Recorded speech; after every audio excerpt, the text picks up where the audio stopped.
Sentí como crujía antes de caerse al suelo. Ya sabía que se rompía.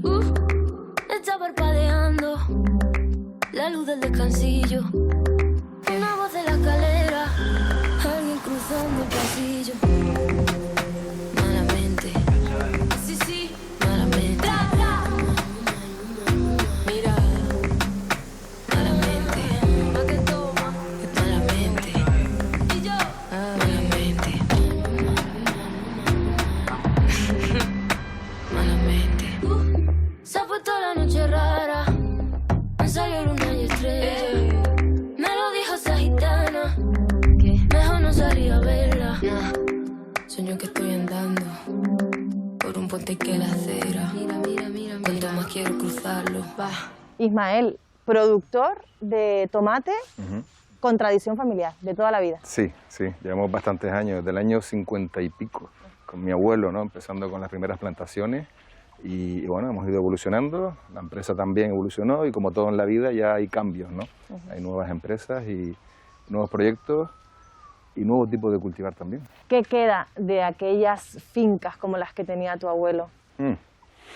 Pues mira, aquellas fincas mi abuelo tenía en el sur, en Juan Grande, en Arinaga, en Telde. Hoy en día las explotaciones son mucho más pequeñas, mucho más rentables en producción, porque antes lo que daban eran muy pocos kilos, y bueno, y la ganas de intentar hacer las cosas bien es lo que queda, ¿no? Y de seguir en esto, que es lo que sabemos. ¿Cultivan las mismas variedades que cultivaban tus abuelos, que cultivaban tus padres? No, eso ha dado un cambio drástico, es decir, inicialmente te podría decir que la semilla la hacíamos nosotros, ¿no? Hacíamos los secaderos, hidratábamos, ¿no? Los tomates se secaban, de esa semilla cogían las mejores, íbamos haciendo, pues bueno, los cultivos de ese tipo. Luego ya llegaron las casas de semilla que te ofrecían algo más de garantías, ¿no? De rendimiento, de algún tipo de resistencias a plagas y demás. Entonces ya entramos con las semillas. Y luego, en el 2000, entró el famoso virus de la cuchara y ahí cambió todo radicalmente. Tipo de variedades, producciones, marcos de plantación, nos tuvimos que adaptar a todo eso y con una pérdida importante, ¿no? Muy importante en rendimiento, en calidad, en sabor, en todo. Los tomates cambiaron completamente. ¿También varió el coste? Varió muchísimo el coste porque inicialmente tú, como te decía anteriormente, no tenías tus propias semillas. Después ya tuvimos que ir a las casas de semillas y posteriormente tuvimos que empezar a hacer injertos. Injerto significa una variedad que es digamos la que está en la tierra y la otra la aérea, ¿no? La variedad en sí. Y ese injerto pues eran 2 semillas, una un poquito más económica y la variedad en sí pues era bastante costosa. ¿Cambian también la forma de plantar? Porque esta técnica no la había visto nunca, ¿no? O sea, sí. Están como entrelazadas las ramas. Sí, bueno, básicamente esto es lo que se le llama el descuelgue, ¿no? Antiguamente el cultivo tradicional de toda la vida era en tierra, el tomatero subía a lo que era el alambre, la latada, daba la vuelta y se creaba una especie de bosque, ¿no? Con todo el tomate. Esto básicamente es ir descolgando la planta poco a poco y a la vez que tú vas cogiendo los frutos, vas deshojando también. Entonces la planta poco a poco la vas desplazando, ¿no? Con lo cual es como si caminara. Y te puede durar pues todo lo que la planta dé de sí. Puedes tener 10 metros de planta, 12 metros de planta, y eso lo que hace es darte un mayor rendimiento, que es lo que uno busca. Nosotros estamos con tomate redondo canario, vamos a decir tradicional, y también tenemos luego todo lo que son las especialidades. Especialidades como esta, tipo cherry, esto es cherry tomate, que aquí lo cogemos en ramos, ¿no? Esto lo presentamos en ramos en tarrinas de 500 gramos y demás, cuando está bien rojo. También tenemos cherry pera, tenemos cherry amarillo, tenemos cherry cumato. Antes eras tú con tu marca y al Reino Unido y punto. Hoy en día, si el cliente te dice, quiero este tomate, quiero esta variedad, lo quiero en este formato, esta es la etiqueta, este es el tal, este es el tipo de caja. ¿Es solo para mercado local o también exporta? Yo hago mercado local todo el año. Y en el periodo de campaña de exportación hago exportación, sobre todo al Reino Unido. Iba directamente ya a ventas en firme a supermercados en Inglaterra. Durante el confinamiento le dimos el valor quizás que no le habíamos dado a esa fruta, a esa verdura que venía del propio campo canario. Yo creo que la gente lo valora bastante. En los supermercados, por ejemplo, el traer fruta de península, que tiene que venir 4 días de embarque para que llegue, con una temperatura muy diferente, ya viene sufriendo la fruta, ¿no? O sea, ¿ustedes no pararon durante el confinamiento? Sí, no paramos porque básicamente nuestros canales de distribución realmente van mucho a submercados. Y claro, en el confinamiento lo único que estaba para poder suministrar a los clientes, para poder hacer las ventas, eran sus mercados. Pero también teníamos algo más de producción, que como los hoteles estaban cerrados, los catering estaban cerrados, restauración no existía, pues al final tuvimos que exportar. Tuvimos capacidad de darle salida. De ese año surgió un nuevo contrato con un supermercado con especialidades y lo hemos mantenido. ¿Tienes contabilizado cuánto cuesta producir, por ejemplo, este que tenemos aquí, 1 kilo de tomate cherry? Es complicado porque hay muchos factores, es decir, depende cómo lo saques al final, pero puede estar en €1, te diría €1,30 producción de campo, ¿no? Igual que a lo mejor está más en 70 y pico céntimos producción de campo, lo que es el tomate grande. ¿Has tenido que vender por debajo de esos costes alguna vez? Sí. Es verdad que a veces te ves con demasiado. Ese demasiado son promociones que marcas con sus mercados y a unos precios mucho más bajos. Es difícil cuadrarlo, ¿no? Porque también dependemos de esas ayudas que más bien son compensaciones, ¿no? Hablamos del tema del transporte, hablamos del POSEI. Te asusta la idea de lo que puede suceder. Decirte quisiera algo que te haga sentir bien. Pero es que hay algo más que a simple vista no se ve. ¿Será que hay algo más que a simple vista no se ve? Pero siento que hay en mí algo que está cambiando. ¿Le temes más al Brexit o a los virus o las plagas? Mira, ha sido toda una conjunción. El Brexit, la verdad, los efectos vamos a empezar a padecerlos en unos meses, ¿no?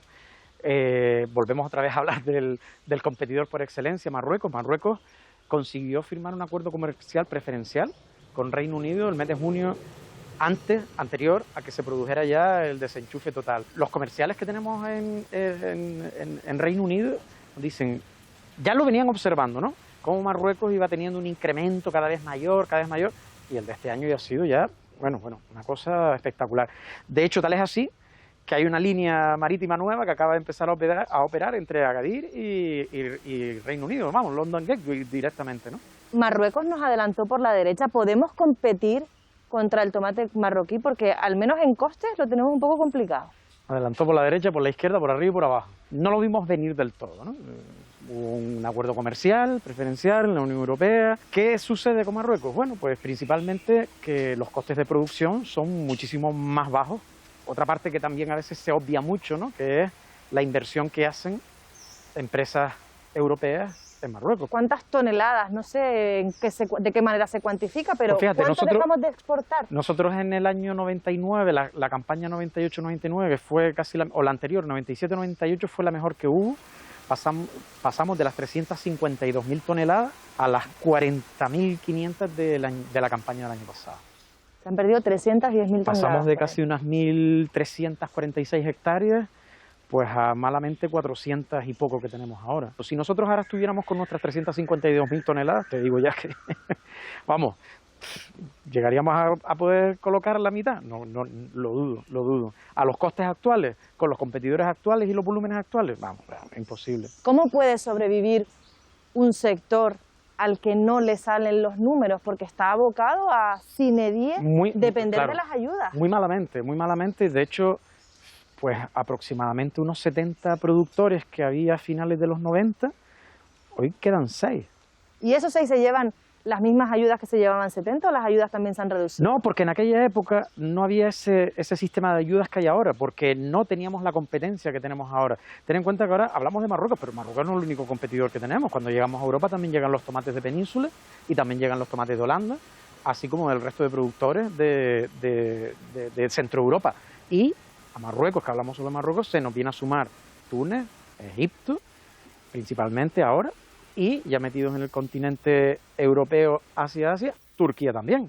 Están viendo cultivos de vanguardia. Es que no hay nada nuevo a aplicar a estos cultivos. Estamos a la última, con unas inversiones millonarias en muchos de los casos, muchísimo patrimonio invertido, para ser mejores. Los canales a través de los cuales llegaba la fruta al Reino Unido eran muy diferentes a los que hay hoy en día.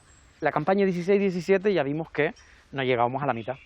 de la bodega del barco. Y claro, nos salían los números cuando tocaba y dice, okay, pues que el tomate nos está saliendo solo mandarlo, casi que el coste que estamos poniendo a la venta y es completamente inviable. Nos vamos a la línea regular. ¿Qué ha pasado con la línea regular? Bueno, pues que no tiene esa periodicidad, de tal manera que hemos tenido que empezar a buscar alternativas, y la alternativa ha sido el camión rodado. El camión rodado es el doble de caro, lógicamente. ¿Camión rodado, que es un camión? Es un camión frigorífico. Cargado Con esos tomates, exactamente. Y entonces, ¿qué hacemos nosotros? Cogemos las líneas de aquí a Península, que son principalmente las que van las que operan de aquí a Cádiz, Huelva o Sevilla. El camión se baja allí, se cambia la cabeza tractora, en algunos casos, en otros va la misma, y conduciendo hacia Reino Unido y hacia Holanda. La ventaja es que sabes que en 52 horas o 63 como máximo están en los dos destinos. ¿Y esto? El doble. No están saliendo las cuentas. De hecho, esa fue la batalla que tuvimos recientemente con el gobierno de Canarias el año pasado para decirle, queremos actualizar el estudio de costes que hizo la Universidad de La Laguna hace unos cuantos añitos, que decía que estábamos recibiendo las ayudas por debajo del coste. Pues oiga, esto tenemos que actualizarlo. Con respecto a las ayudas del transporte, ¿da igual el medio que se escoja para exportar la fruta, que se reciben de la misma manera? No. Ten en cuenta que la compensación al transporte que establece el Gobierno de España, su filosofía es clara. De lo que se trata es de estar en igualdad de condiciones que un productor peninsular. Es decir, el trayecto que a nosotros nos encarece, desde Canarias, la isla que sea, hasta el primer puerto de península que se toque, que principalmente suele ser Cádiz o Huelva, eso está subvencionado al 100%. Nosotros hemos hecho un cálculo de aproximadamente entre un 70 y un 90% en función de cómo venga la factura. ¿Eso es lo que elaborada. paga o eso es lo que te subvencionan? Eso es lo que te subvencionan. Pero no nos olvidemos que a veces dicen, no, es que tienen el transporte subvencionado. No, vamos a ver. Es que, por ejemplo, vamos a poner la aldea, que en el caso de Gran Canaria se va a entender bastante bien. Todos sabemos que la aldea es la isla dentro de la isla. El tomate tiene que salir de la aldea y llegar al muelle. Eso es un transporte. Pero el camión que tiene que ir a buscar ya hace un viaje y el que lo trae ya hace dos. Lo deja en el muelle, vale. Del muelle hasta la península, digamos que vamos a ponernos el mejor escenario y que sea el 100%, vale. Pero luego, desde la península hasta Reino Unido y desde la península hasta Holanda, eso lo tienes que cubrir tú, eso no está subvencionado. Lucha por su dinero, mira por su dinero, lucha por su dinero y no lo dejará escapar. Lucha por su dinero, mira por su dinero, lucha por su dinero y no lo dejará escapar. Ella trabaja en el bar de la esquina y mirando a la gente está y piensa que la vida es dura y hay que pelear. Román, hemos quedado aquí con Gustavo Rodríguez, portavoz de FedEx, y con Ismael López, también productor de tomate de la aldea. Muy buena, Román.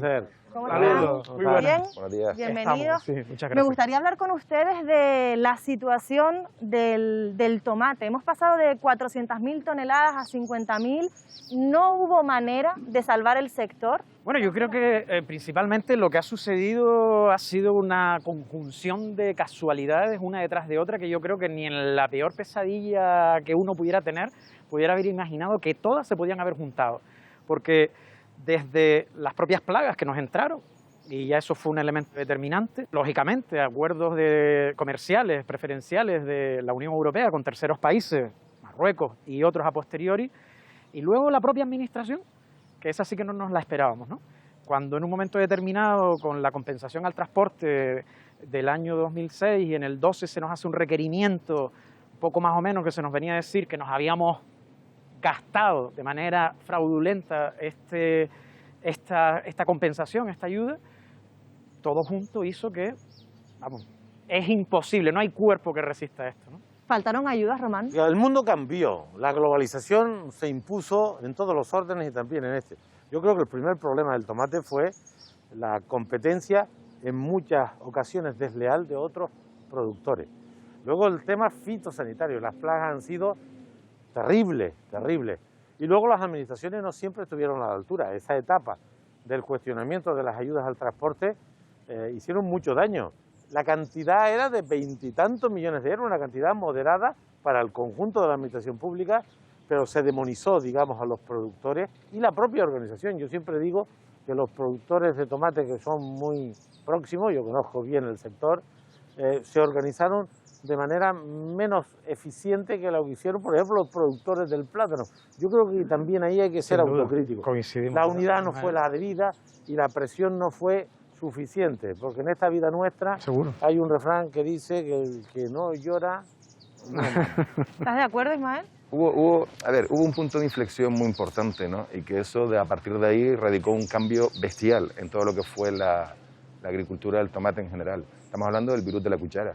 Si recuerdas bien, por aquella época el virus de la cuchara hizo que cambiáramos de variedades, hizo que tuviésemos que injertar, hizo que las variedades que estuviésemos buscando en los mercados con estas nuevas empresas de semillas, tipo Syngenta, tipo Monsanto, pues finalmente el coste se elevara muchísimo. Tuvimos que volver a empezar casi a conocer cómo actuaban esas semillas en nuestros cultivos, con unas producciones mucho menores, con un coste altísimo. Es decir, aquello fue un punto de inflexión muy gordo, que en Península, por ejemplo, el sur de la Península, que también es muy conocedor en todo este tema de cultivos, no le afectó en tanta medida. ¿Por qué? Porque ellos ya tenían un cultivo cerrado, con plástico por su climatología, ¿no? El frío de noche, mucho calor de día. Nosotros las mallas, unas mallas que más bien eran inicialmente para protegernos del viento. El viento. Todas las plagas entraban. Entonces todo ese cambio fue un cambio masivo que a muchas empresas nos cogió a contrapié, con inversiones muy fuertes en empaquetados, pero no habíamos volcado las inversiones en la medida suficiente en la finca, en los cultivos. Convirtieron en poco rentables esas nuevas variedades a las explotaciones tradicionales. Oye, que hubo dinero, ¿no?, en el tomate. Sí, O sea, sí. fue un cultivo hegemónico en una época en Canarias. Totalmente. ¿Faltó eficiencia entonces o es que ya no eran rentables? O... No, realmente no fueron del todo rentables, ¿no? Porque esas producciones, ese costo de semilla, ese cambio de marco de plantaciones para hacerlo rentable, ¿no? Porque ya no podíamos plantar la misma cantidad que antes por el costo que conllevaba. El volver a aprender, y al final no nos quedamos con la mejor, porque aún así no existe la mejor de las semillas, sino la mejor es la menos mala, por así decirlo, la que más conozcas tú, que se adapte a tu ubicación, a tu finca, a tu ladera, porque igual en la ladera no es lo mismo que en el valle o que en la montaña. Y eso yo creo que también fue un palo grande para el sector, que sin duda fue remontando, pero ya le iban cogiendo... Los competidores. Totalmente. Los competidores, sin duda. Los competidores continentales, desde Almería a Holanda, ¿no? Sí. Y esta dificultad. El sector primario en general se ha visto muy dañado por el escaso control sanitario de frontera. Este cambio de modelo, como dice Ismael, trastocó las previsiones, los costes y a partir de ahí la competencia desaforada que hay en este mundo. Y luego hay competidores que trabajan con ventaja, ¿no? Totalmente. Los costes de seguridad social, los propios controles. Fíjate si lo de las plagas aún no ha terminado, que a día de hoy estamos temblando por una que se llama el rugoso del tomate, que ya se ha detectado en Península, y esto es como, de hecho la califican como el ébola del tomate. Desgraciadamente ya tenemos la experiencia de todo lo que está cerca termina entrando, ¿no? Sí. Y claro, contra esto, ¿qué hacemos? ¿Nos vamos a colocar otra vez en la misma tesitura? ¿Va a ser igual la manera de poder enfrentar a esta nueva plaga? En fin, no sabemos cómo, pero... Son plagas, Gustavo, que entran, pero no desaparecen, es decir, no se erradican, porque es imposible. Hay que aprender a convivir con ellas y mantenerle un equilibrio. Un equilibrio para tú tener tu producción, pero que la plaga no te gane la batalla, ¿no? Exacto. ¿Necesita ayuda el sector del tomate para consumo local? ¿Sigue necesitando ayuda? Sí, por supuesto. Es decir, estamos hablando de que el tomate de especialidad, por ponernos un poquito en números, dobla el costo de la producción, es decir, de un tomate redondo común. ¿Cuánto cuesta un kilo de semilla de un tomate de especialidad? Para que la gente lo comprenda. Porque cuando se escuchan los precios, verás de qué estamos hablando. Exacto. ¿Cuánto cuesta? Porque sí que sabemos el precio, ¿no? El precio límite al que de ahí para abajo pierden, ¿no? Un kilo de una semilla de un tomate de especialidad. Yo te puedo decir que el otro día compré tomate de cherry pera, 10.000 semillas, fueron cerca de los 20.000 euros. 20.000 euros. Y el del tomate tradicional, entre 15 y 18.000 euros. Es que es difícil encontrar ningún producto en el mercado con ese peso, con este precio. Pero eso es la semilla. Después viene el patrón, después viene el injerto. Es Después viene plantarlo, es decir... El agua, el coste. Claro, Estamos hablando de que Pero a mí la semilla siempre me pareció Sí, sí, sí, un sí. precio desorbitado. no se puede ayudar a ese coste. ¿Qué ayudas hay para el sector tomatero, A ver. para el sector primario en general? El sector primario en general tiene un nivel de protección alto. Es cierto que el tomate está peor colocado en las ayudas que otros productos. Sí. Por ejemplo, el Poseicán representa 240 millones y 140 Están partidos solamente, pero lo lleva solo el plátano. ¿Por qué? Porque la historia se conforma de realidades y de momentos, ¿no? Y ese es un sector muy organizado que también tiene que pelear con las producciones globales, tiene menos problemas en relación a las plagas y ha colocado razonablemente bien sus intereses. Sí. El tomate lo ha tenido más difícil. Yo recuerdo la primera ayuda a la comercialización se produce en el año 2001, siendo yo presidente, y logramos meterle 3 pesetas. Exactamente. Sí, señor. Poquísimo. Y seguimos igual, Román, Y con seguimos esas 3 igual, pesetas. metimos la cabeza, pero no pudimos meter el cuerpo y pasaron sí, 20 años, ¿no? Cierto es que las ayudas al transporte se mantuvieron, ahora con la salida del Reino Unido tenemos un problema que sustituimos transformando las ayudas al transporte a otro tipo de ayuda, al menos provisionalmente, porque esto no es definitivo, pero el tomate precisa de más ayuda. ¿Cómo se llama la plaga que está ahora? Esa que es feísima. La tuta. ¿Cómo se llama? La tuta absoluta. absoluta.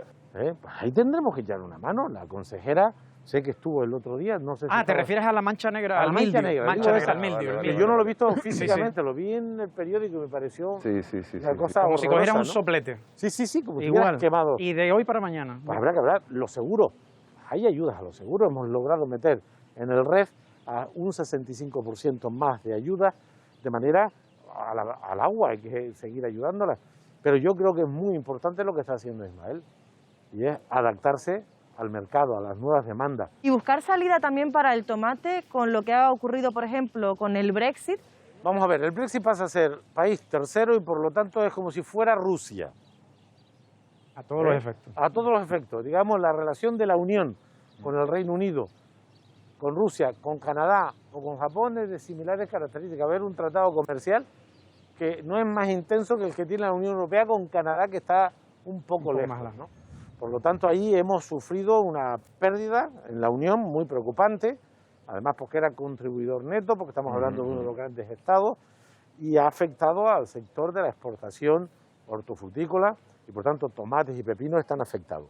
¿Qué estamos tratando? Primero, no va a haber aranceles, pero lo que tenemos que hacer es suplir las ayudas que teníamos antes por ser país de la Unión con otro tipo de ayuda. Y hemos conseguido ahí reconvertir las cantidades que antes iban en ayudas al transporte y a la comercialización, a la producción. Claro, lo que ha hecho en Marruecos es ir a hablar con los británicos, que ahora tienen libertad. Claro. Pero el problema Y con le ha los salido muy marroquíes bien, no lo teníamos ahora, lo teníamos antes con la Unión, ¿no? Sí, sí, sí. Porque sí, metían correcto. producción, Lo que en querían. fin, lo que querían, de facto. que Sí, sí, sí. querían. Hombre, Inglaterra siempre había mantenido una fidelidad al mercado canario, ¿no? Eso es, que forma parte de la cultura, de la historia, ¿no?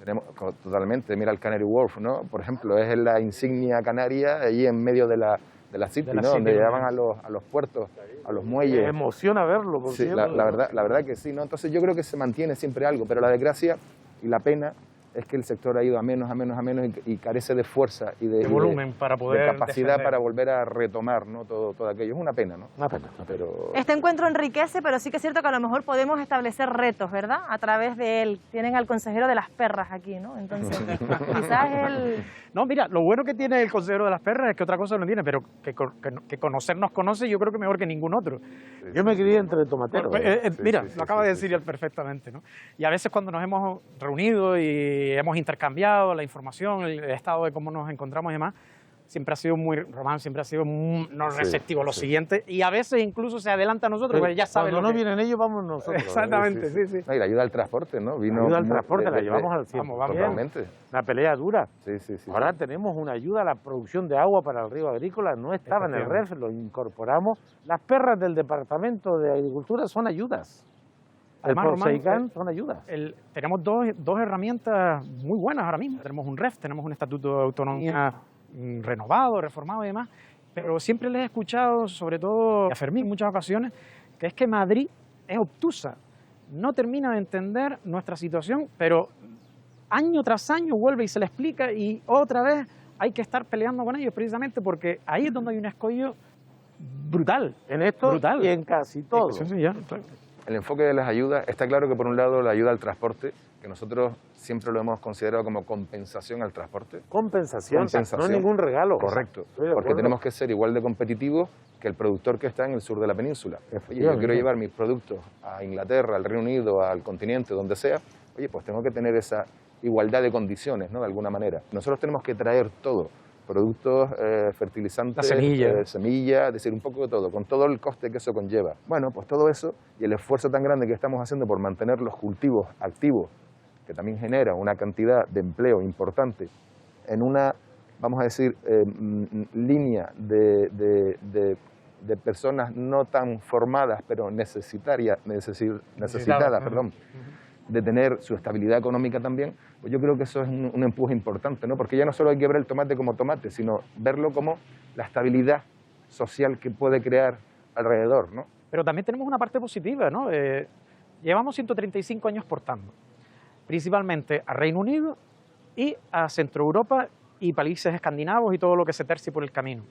Hemos creado una logística y una operativa de exportación, de recepción, comercialización y distribución que yo creo que nadie la tiene.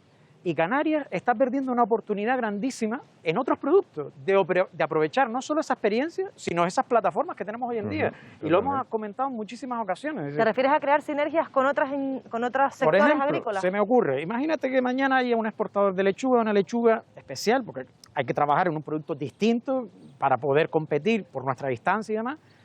Oye, si tenemos toda la logística montada, es simplemente dirigirte a la Federación de Exportación y decir, señores, Sabemos ¿cómo? producir y sabemos vender. Efectivamente, Son 135 años de historia. éramos los reyes del mundo. Éramos los reyes, es decir, ¿qué cosas se producían en Canarias para vender en el mundo? Tomate, hace 60, 70, 80, 90 años. La dictadura utilizó las remesas que llegaban sobre todo de la libra, que era una moneda muy potente en Muy aquella potente. época, para poder comprar en el mercado internacional cuando se le aplicaba la autarquía. Es decir, Claro, señor. España pudo comer y tener bienes de equipo principalmente gracias a lo que el tomate canario De hecho, producía. en el sur peninsular o en la península en general, el tomate se llama tomate tipo canario, que no es canario, se produce allá, pero porque casi llevamos. nosotros fuimos los que vamos a decir, le enseñamos, ¿no? Le marcamos el camino para que puedan producir. Es el producto que más nos identifica junto con el plátano, pero el tomate es la historia Sí, sí, de, los, sí, sí, sí. de los 150, 130 años últimos, ¿no? Con todo lo bueno y todo lo positivo y también con momentos críticos y difíciles que han Casi descrito todos ellos los bien, surestes ¿no? de principalmente Gran Canaria y Tenerife y algo de Fuerteventura, toda su demografía y toda su expansión Sí, sí, sí. fue Labró a través del por el tomate. tomate. Sí, sí, sí, no, eso se ve yendo hacia el sur, ¿no? Todas esas montañas azurcadas, todas esas plantaciones de tomates al aire libre que estaba todo ese sur lleno, con otro tipo de rendimientos, pero llenísimo de tomate. Ismael, Gustavo, muchísimas gracias por compartir con nosotros este encuentro y radiografiarnos el sector al que pertenecen. Muchísimas gracias. Gracias a ustedes. Pues Gracias. nada, pues muchos Gracias, ánimos. Román. Venga, Román, estamos en contacto. gracias. Seguro. Venga. Vamos, muchas gracias. Vamos si te parece y ya seguimos, nos luego. tomamos un Luego. cafecito y terminamos de hablar un Muy poquito. bien esta conversación también, ¿eh? Sí. Estos todos, los dos son... Ismael es productor, no tiene una pinta aldeano. Bueno, pues aquí nos hemos quedado después de la charla histórica, no, pero ha sido interesante, ¿no? Nos vamos al café. Venga, vamos. I don't believe it's been slitting my throat is all I am. I heard your voice through a photograph. I thought that I've been brought Roman Plan reactiva Canarias, Reactive, Next Generation, aplazamientos fiscales, estamos hablando de ayudas directas, de dónde ha salido el dinero y qué planes hay encima de la mesa. Esta crisis daña a las familias, daña a los trabajadores, daña a las empresas y daña al sector público. Las consecuencias de la pandemia, además de la salud de la gente que está comprometida, ha paralizado la economía. Sin embargo, las necesidades no se reducen, aumentan. ¿Cómo está resolviendo Europa, España y Canarias la falta de recursos fiscales y, sin embargo, el aumento de la demanda de servicios y de ayuda? Pues con un recurso que se debió utilizar en la anterior crisis y no fue así, que es la deuda pública. Y lo que está haciendo Europa es endeudarse. Y el Estado español, más que Europa. Para que los ciudadanos puedan percibir la importancia de este tema, la deuda pública entre el año 20 y el 21 ha aumentado en 127.000 millones de euros. ¿Eso qué significa? Que ahora nos endeudamos, pero lo tendremos que pagar las próximas décadas. Pero creemos que esta es la mejor solución. No puedes dejar que la sanidad no funcione en un momento que tenemos el peor problema de salud pública de la historia. Hemos contratado 5.000 trabajadores que cuestan mucho dinero. Inyectamos en el año 20, además del presupuesto, casi en sanidad y educación 546 millones. Hay 13.500 millones en el presupuesto estatal para las comunidades autónomas, que es el 1,1% del PIB, del Producto Interior Bruto, y de ahí nosotros tenemos 400 y pico millones. ¿Qué ocurrió? Que en vez de pedir nosotros el préstamo, lo pide Madrid, porque lo tiene más fácil, porque tiene más músculo, tiene más capacidad para negociar. De manera que en el presupuesto del año 21 el Estado se endeuda por nosotros por 450 millones y ese dinero luego viene aquí para la sanidad, para la educación o para las ayudas al sector alojativo. Por lo tanto, que seamos conscientes de que el gobierno no fabrica el dinero solo sale de los impuestos o de la deuda pública. Nosotros mantenemos los parámetros de deuda bien controlados, porque la deuda luego hay que pagarla, ¿no? De manera que en el año 21, a pesar de que el presupuesto aumentó en casi 500 millones más, no hemos recurrido a la deuda por ahora, ni hemos subido los impuestos y, sin embargo, hemos aumentado el gasto público, hemos captado más recursos. Uno, procedente de esa deuda que hablábamos, y otro, porque peleamos cada euro que nos corresponde en Europa para el tomate, para el plátano, para el transporte, o en el Gobierno de España para ayudar al agua de riego agrícola o para captar recursos para carreteras. De manera que entre lo que nos corresponde por derecho y lo que peleamos por justicia, mantenemos un presupuesto crecido, sin tocar impuestos y sin endeudarnos. Casi la cuadratura del círculo. ¿Suficiente? Nunca es suficiente y menos ahora. Tenemos garantizados en el presupuesto 8.500 millones de gastos este año, pero ya hemos captado de Europa y del Estado español más de 1.000 millones adicionales. Es suficiente, es mucho dinero, pero si tuviéramos más dinero para las ayudas, lo pondríamos a circular. ¿Por qué? Porque el daño a la economía privada es brutal. Hemos perdido en el año 20 el doble de riqueza de la que perdimos en la anterior crisis, que duró 5 años.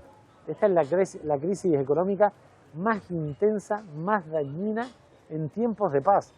Solo en tiempos de guerra estuvimos peor que ahora. No está siendo una situación fácil. Si le hubieran dicho hace un año la que se nos venía encima con la crisis COVID, ¿se lo habría imaginado? No, esto es imposible de imaginar. Lo que nos ha ocurrido no ha ocurrido nunca. Hay gente que compara esto con la gripe española de hace un siglo, pero es que el mundo de hace un siglo no tiene nada que ver con el mundo actual. Ahora, en una ciudad china se produce un brote epidémico, 30 días después está en el mundo entero. Hay millones de movimientos cada día, de manera que el mundo cambió y este problema de salud pública impactó como nunca había impactado un problema de salud. Trastocó la vida del planeta, hizo que la economía mundial perdiera 4,5 puntos, hizo que Europa perdiera 8 puntos de riqueza, el conjunto de España 11 y nosotros más de 20 por el hecho turístico. De manera que esto no era imaginable, pero tuvimos que gestionarlo, estamos gestionándolo. Primero, controlar la pandemia y en paralelo paliar los efectos económicos y sociales de la crisis sanitaria, y en esa lucha llevamos un año ya. De las decisiones que ha tenido que tomar en el último año, ¿hay alguna de la que se arrepiente, que la hubiera tomado de otra manera?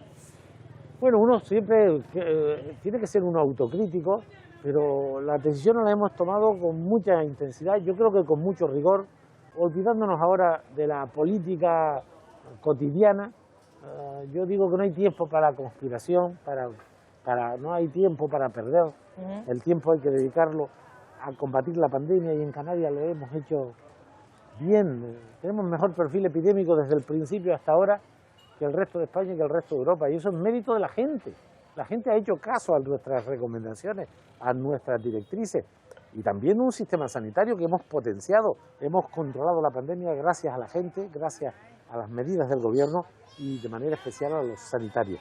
Y ahora estamos igual de comprometidos en ver cómo ayudamos al autónomo, cómo ayudamos al hotel que lleva un año cerrado, o cómo ayudamos al trabajador que está en ERTE desde hace 7 meses, 8 meses, y que a lo mejor no se puede incorporar hasta dentro de 5 o 6 meses. Los ERTE en Canarias han representado una inyección, las cifras son mareantes, de casi 2.000 millones de euros el año pasado. Esta prestación no existió en la otra crisis. En la otra crisis te ibas a la calle y punto. Y alcanzamos con menos intensidad el daño, el 34% de paro. Ahora tenemos un 25%, que es una barbaridad, porque tenemos 84.000 trabajadores en ERTE. Tenemos memoria frágil.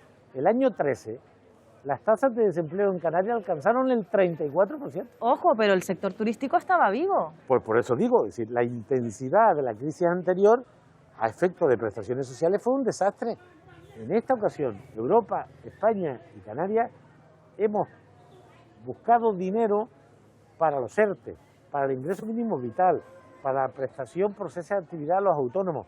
Ahora 165 millones de ayuda, 240 millones de aplazamientos fiscales sin intereses. Ahora no se recortó en la sanidad ni en la educación, hemos aumentado el gasto, pero está siendo duro y difícil, pero nos tocó. Cuando un gobierno busca ayudas, siempre mira para la península, siempre mira para Madrid, siempre mira para Europa, ¿no? O miramos a esa dirección o miramos a la dirección de los impuestos. No hay otras direcciones. No hay alternativa. Los recursos públicos solo salen en los países democráticos de las contribuciones de los ciudadanos, sean contribuciones, prestaciones sociales, le hace paro o pensiones o impuestos. Y ambas contribuciones son las que nos permiten tener un sistema de seguridad social, que si te vas en paro tienes una prestación y si te haces mayor tienes una pensión. Y los impuestos te permiten tener hospitales, carreteras o policías. De manera que esta es la manera de funcionar. En momentos críticos como este necesitamos los sectores y territorios más débiles, y nosotros lo somos, solidaridad. Por eso pedimos en Madrid planes especiales, respuestas diferenciadas, porque Canarias es distinta, porque estamos alejados, porque somos 8 territorios habitados, porque los costes del transporte aquí son altos, porque tiene más dificultades para competir el tomate de la aldea que el de Almería. Entonces tenemos que mirar para allá sin perder la mirada que nosotros luego tenemos que hacer un esfuerzo proporcionado a nuestras capacidades.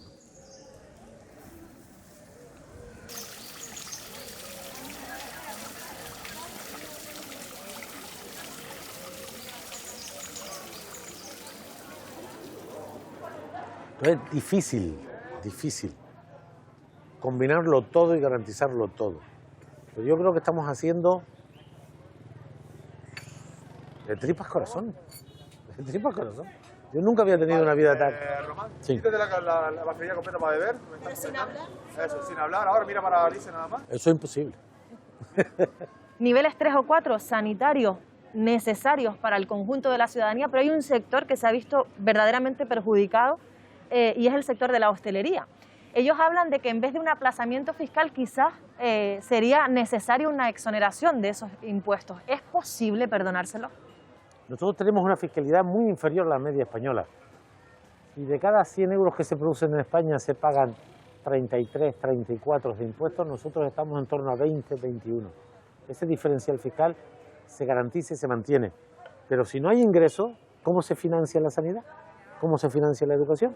¿Cómo financiamos las ayudas? De manera que la fiscalidad en Canarias no se puede rebajar, porque si se rebajan más los ingresos, sufre la sanidad, sufre la educación, sufre las ayudas que los propios sectores nos reclaman. De manera que ni subimos impuestos ni los bajamos. En la península, en la línea de la Concepción, en Baracaldo o en Alcorcón, cuando uno va a un restaurante, el IVA es el 21%. Aquí es el 7%, 3 veces menos. Ese diferencial fiscal hay que mantenerlo, pero nosotros recibimos muchos recursos del resto de España, del resto del Estado. Lo que nosotros pagamos de impuestos no da para mantener la sanidad, la educación, el sistema energético o las ayudas al transporte. Afortunadamente, Europa y el resto del Estado español nos transfieren renta. Ni subiremos impuestos ni lo bajaremos. Lo que sí haremos es buscar recursos para la sanidad, para la educación, para el tomate, para el plátano, para hacer carreteras o viviendas, y en ese equilibrio nos tenemos que mantener. Mira a ver si también puede atender, buscando esa financiación, a las demandas que nos hace un empresario. Hemos hablado con él, seguro que lo conoce, Sí. con Sebastián Grisaleña. Y los políticos están de espalda a la realidad. Es decir, yo veo que no se está trabajando para ayudar a esa pequeña y mediana empresa, a ese autónomo que lleva un año prácticamente sin generar recursos de ningún tipo, pero sí pagando todo tipo de impuestos. Cuando hablamos de que el gobierno de Canarias aparece ahora 400 y tal millones para ayudar, mire usted, yo lo digo así, es un bluff. El consejero de Hacienda lo está vendiendo muy bien, es su obligación, pero luego tenemos que ser realistas. ¿Va a llegar ese dinero a la pequeña y mediana empresa? ¿Va a llegar al autónomo?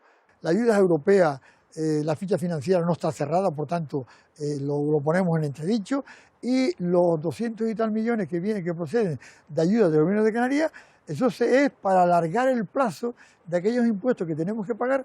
Mire usted, si yo no lo puedo pagar hoy, ¿cómo lo voy a pagar yo en el mes de octubre del próximo año? Porque ¿de qué me vale a mí? Las pymes lo que necesitan es una ayuda directa. A mí que me perdonen o que me alarguen un plazo de un pago, eso no es ayudarme. A mí lo que me ayuda es obligar a que bajen el IBI, obligar a que bajen el impuesto a actividades económicas, la basura, que me ayuden para pagar el alquiler, el teléfono, el agua, etcétera, etcétera. Esa es la ayuda que necesitan en este momento, porque no están haciendo caja cero. Y el sector turístico, no hablemos, porque esto es un caos y no vive en esa realidad. Habla Sebastián Grisaleña de ayudas directas. ¿Se pueden gestionar ayudas directas? ¿Se puede negociar el pago del IBI? ¿Se puede negociar ayudas al alquiler, otro tipo de ayudas para los sectores productivos? Grisaleña dice dos cosas que no son posibles: bajar impuestos y aumentar el gasto. Esto no vale. Esto es fácil de decir. Eso se llama nadar fuera del agua. Es decir, la administración pública tiene que garantizar a los 34.000 trabajadores sanitarios. Cuesta la sanidad pública este año 3.300 millones de euros. Eso lo pagamos nosotros con nuestros impuestos. Los 165 millones de ayudas directas salen de nuestros impuestos. No se puede pedir más gasto y menos ingresos porque no se fabrica el dinero. Yo entiendo la desesperación y los problemas, pero la administración pública tiene que garantizar ingresos para poder garantizar la sanidad, la educación. Insisto, tenemos una presión fiscal que es 12 puntos menos que la media española y 18 puntos menos que la media europea. Sin embargo, nuestra sanidad es como la de Berlín. Hombre, también es una presión fiscal menor, pero también el nivel de vida es menor. Sí, pero los gastos no. Nosotros tenemos cuidados intensivos similares a Berlín o a Madrid, que los aplazamientos fiscales son muy importantes, los hemos pactado con los empresarios. Claro que es importante que si yo ahora no puedo pagar, pague dentro de 6 meses sin intereses. Esta es una reclamación. Estas iniciativas no se nos ocurren en un despacho. Las ayudas que vamos a dar al sector hotelero las he pactado yo con las 4 patronales. A ellos les gustaría que le diéramos más recursos, pero son conscientes de que nosotros tenemos menos ingresos y que tenemos más gastos.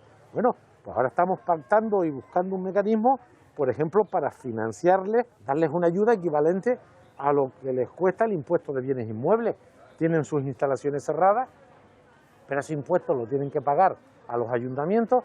Los ayuntamientos no tienen autonomía para quitar ese impuesto, son leyes estatales, pues les vamos a ayudar. Sería justo reconocer que el esfuerzo de Europa, del Gobierno de España y del Gobierno de Canarias, no es dar la espalda como la otra vez, donde en vez de contratar sanitarios se despedían.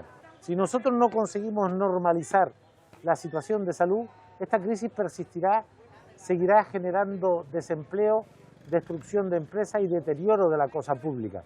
Por eso la gran tarea es la vacunación, esa es la mejor medida económica. Las ayudas puntuales se tienen que dar y existen y son complejas porque el dinero público se maneja con reglas, con normas. ¿Pero hay excesiva burocracia? Hay burocracia y la administración pública está sometida a altos controles por parte de todos, desde la intervención general a la audiencia de cuentas, al control parlamentario, a los medios de comunicación y a la ciudadanía en general. Y las reglas se tienen que cumplir. Con estas reglas hay gente que se las salta.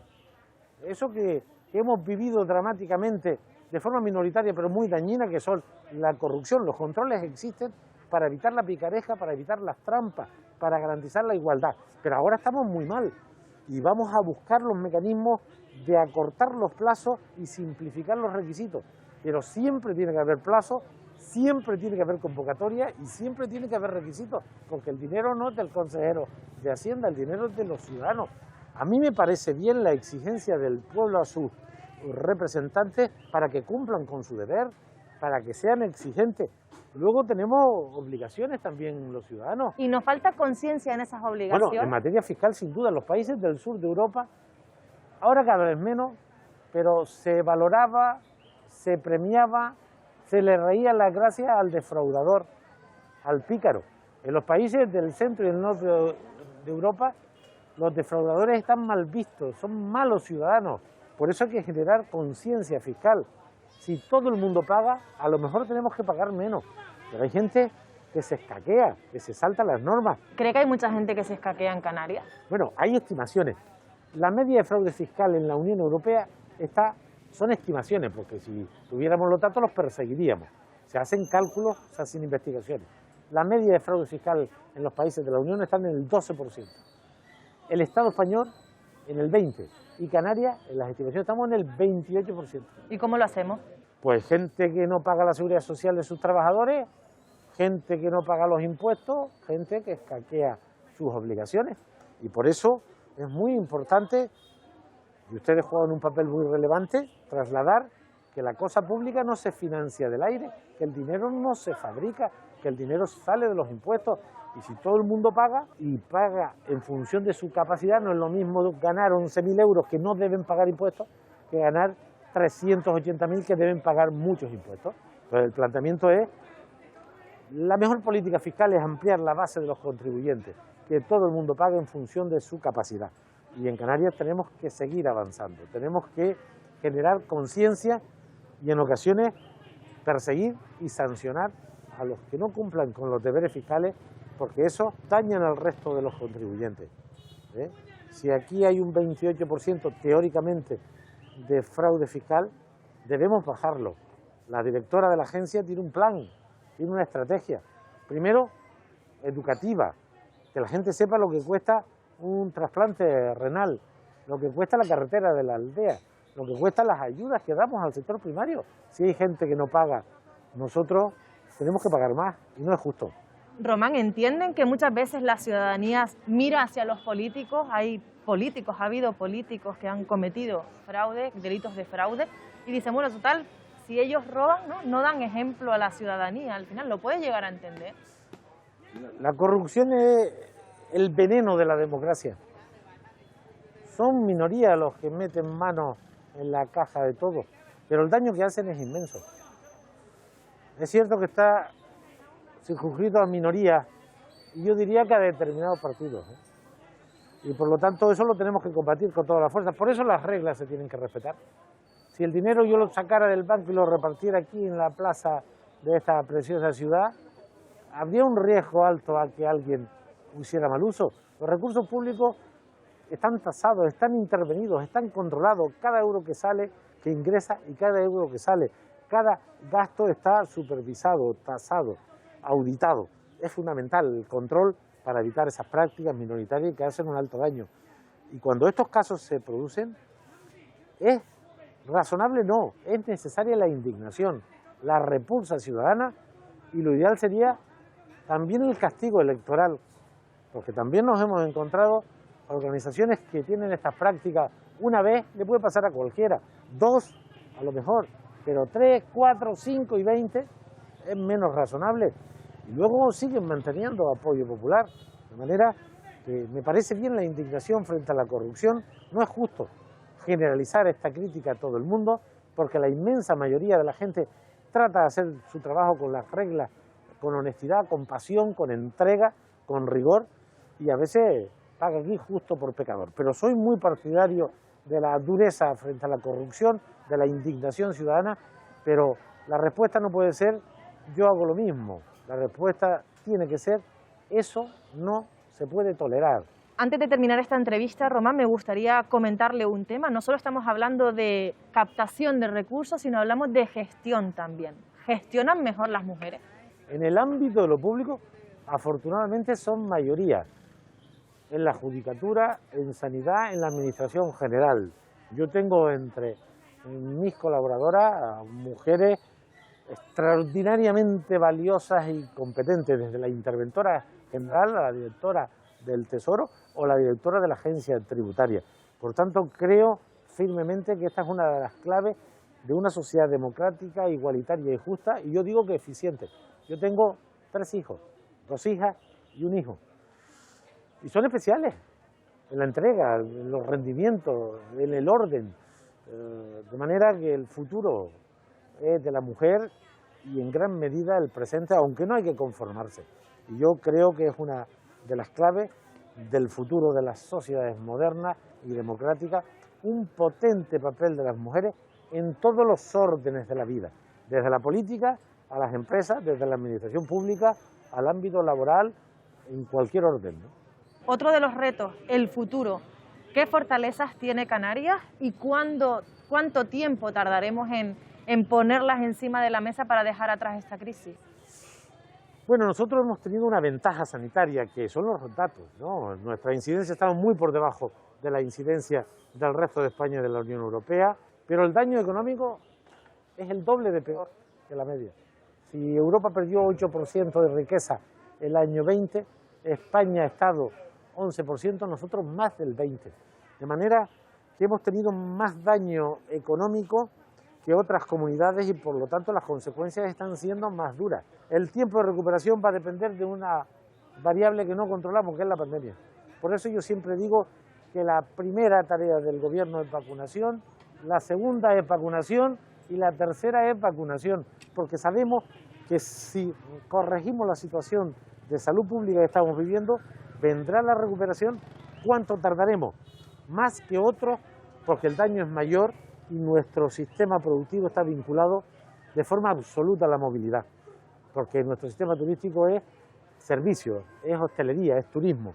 Por lo tanto, nuestros cálculos son que lo que perdimos en el año 20, recuperemos la mitad de lo perdido 21, quizás un poco menos, que la mitad de lo que resta se recupere el 22 y que podamos estar en el 23 en condiciones similares al año 19, que fue el último año limpio de virus, digamos, ¿no? Por lo tanto, 23 de referencia para ir hacia la normalización de la situación económica, todo esto con permiso del virus y de sus mutaciones. Le invito a que abra esa caja que tiene delante de usted.